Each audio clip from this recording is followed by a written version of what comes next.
Woof woof. DelMar Dog Life in Carmel, DelMar.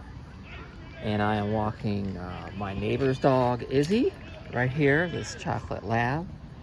And then I have Coco, this, whatever this dog is. He's just so many things. He's a cutie, Coco. And so we're walking together, still walking my neighbor's dog for him. He's still, you know, kind of ill and under the weather, so it's better to keep for the next few days. I'm completely responsible for all of Izzy's walks. So, but he is my off-app dog. So, if you're getting clients, you know, if you're on Rover or you're on Wag and you're thinking about, eventually there might be a time in the course of business where people are going to meet, and you know, you may not want to, they don't want to use the app. Like Izzy's owner just doesn't want to use Rover, doesn't want to use Wag, just wants to pay cash, which is cool. You know, it's like, I don't get that, have to worry about, he doesn't want to get pinged by the fee, and I don't really have to do it. So when you're managing multiple apps and other calendar, you know, if you're on several apps or several platforms and then have your own clients, you're walking. Look at him, look at Coco just like tugging himself he's choking himself. And Izzy is just like, okay, meandering, no big deal. So, in order to get multiple apps and have you have clients from multiple places. So generally what I've been doing over the last few years, I've been using Google Calendar and PayPal, Venmo type thing. So I keep all my bookings, I add them to my Google Calendar, and then I color them green, and I'll say what platform they're from. I only use Rover, honestly. So sometimes it might just be like, if it's a non-platform dog like Izzy, I just have the owner's name and then the name of the dog.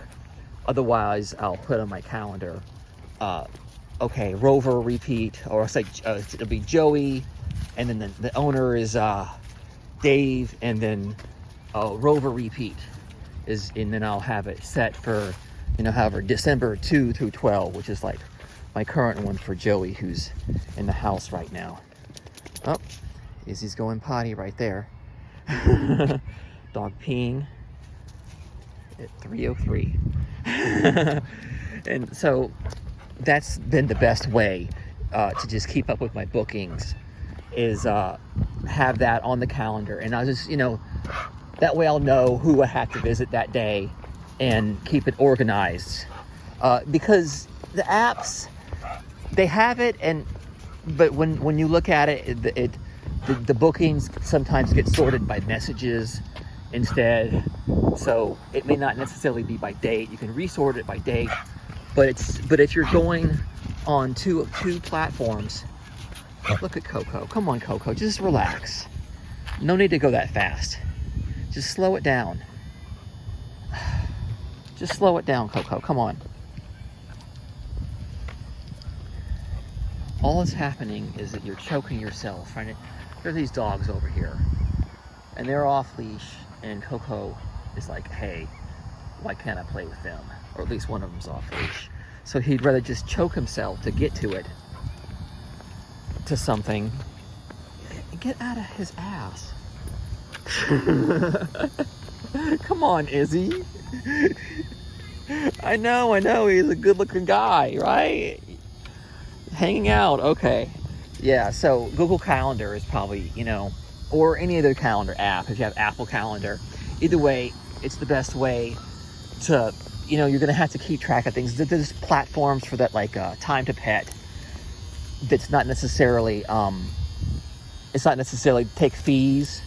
You know, it's for when, it has booking software, and it has payment software all attached. So it does all the same things that Rover does, but you just pay it over a monthly fee for your number, depending on how many customers you have. You know, like some of them, like handler is like 5 customers free, you know, and then the more customers, then you're paying the fee you're on your end for the convenience of having one platform cover your calendar, cover your booking reservations, and covering all your messaging too, because Time to Pet, I think it does messaging also, so things like that. Handler, I'm not certain if Handler does messaging, but it does take care of you know, all the booking and all the payments and stuff like that. And it's useful for some people, especially if you're a really busy sitter, or you're actually maybe a brick and mortar pet resort, as they're called now, pet resorts. They're not called kennels anymore, they're called pet resorts. And so if you're getting a lot of clients, then it's worth it to have to scale up on that. Oh hey, this doggy's decided to start following us. He's way far away. Yeah, he's way far away. What is that right there? Look at this guy. He's just following us, and the owner has decided to not. Go back to your owner. Go back, stay.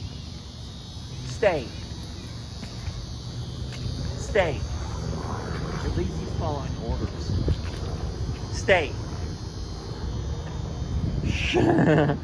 Like that husky's like, I'm gonna go with these guys. I'm gonna follow you guys instead. So yeah, all right. Thanks everybody for today, and